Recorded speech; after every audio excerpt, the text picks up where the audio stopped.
भादों की चौथ, इसको बहुला चौथ भी कहते हैं। कथा। एक गांव में एक बूढ़ी माँ और उसका बेटा रहता था। बेटा गांव की गायें चरा करके घर का खर्चा चलाता था। उसकी माँ चौथ माता का व्रत रखती थी। वह भादुड़ी चौथ को चूरमे के 5 लड्डू बनाती थी। उसमें से एक चौथ माता के चढ़ाती, एक गणेश जी के चढ़ाती, एक हाथ का निकाल कर दान करती, एक बेटे को खिलाती और एक खुद खाती।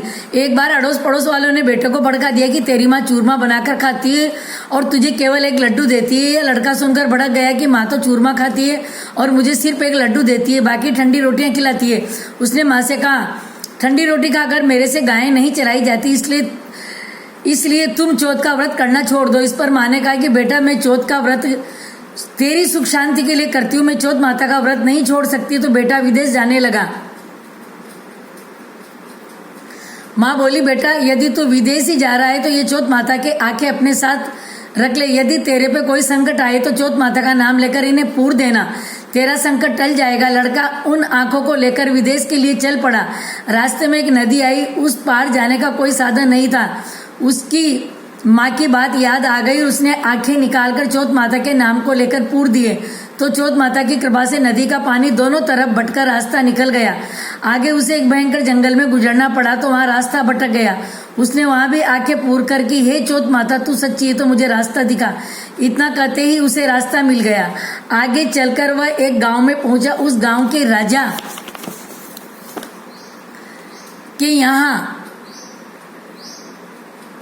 रोजाना बर्तनों का एक हाव पकता था जिसमें से एक आदमी की बलि दी जाती थी। वह लड़का एक बुढ़िया के घर पहुंचा तो उसने देखा कि बुढ़िया रो रही है।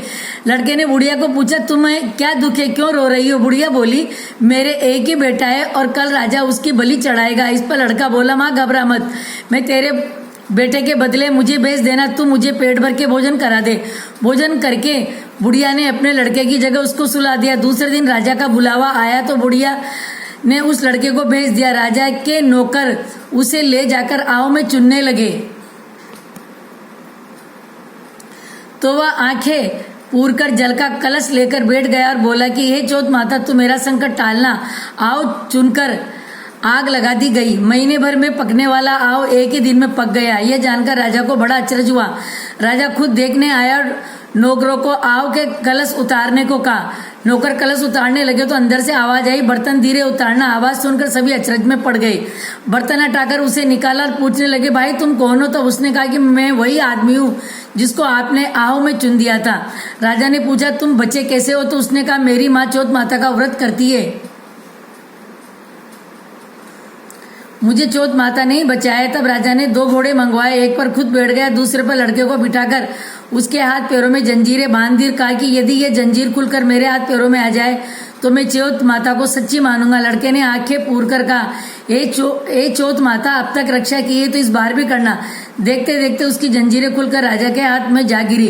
राजा ने कहा, तेरी चौथ माता सच्ची है। राजा ने अपनी कन्या का विवाह उससे करा दिया और बहुत धन माल देकर विदा कर दिया। लड़का गाँव के पास पहुंचा तो लोगों ने जाकर बुढ़िया से कहा कि तेरे बेटे बहू आ रहे हैं। यह सुनकर वह खुशी से नाच उठी।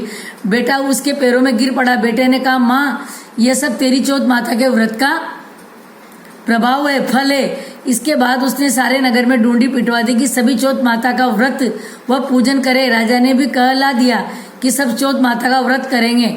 हो सके तो 12 महीने की 12 नहीं तो 4 चौथ का व्रत अवश्य करना चाहिए।